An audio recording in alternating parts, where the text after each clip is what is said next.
I went to see a Jimi Hendrix tribute at the Beacon Theater in New York, and backstage was Mitch Mitchell, who said to me, "I used to play with your dad." And then there was Mick Taylor and Robbie Krieger from The Doors. They both told me how much my father's playing meant to them. He put all of his soul into a tenor saxophone.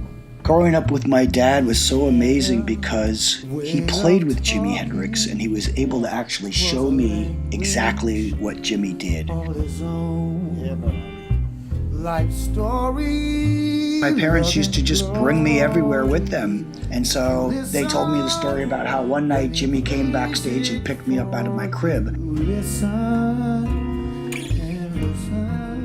Dad used to talk about having the right chord changes, knowing the right chord changes. And so when we recorded the Charles Mingus song, Goodbye Pork Pie Hat, I knew that we had the right changes because he had recorded it with Charles Mingus.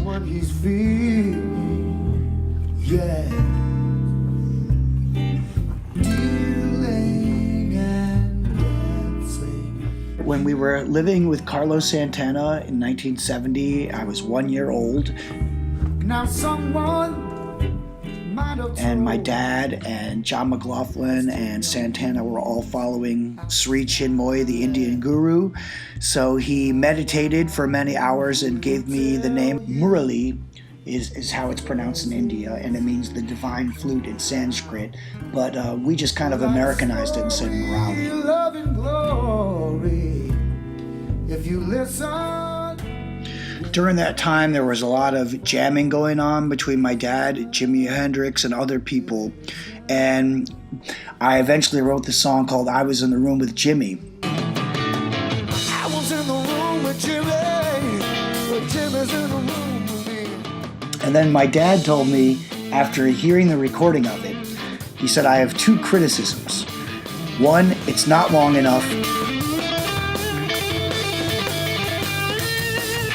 And two, you should have had me on it. All my life, I basically tried to establish my own identity because of the high bar that my father set.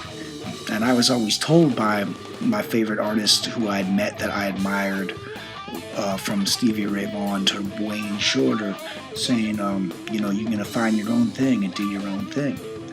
But now that he's not here anymore, now is really the time to embrace that musical legacy.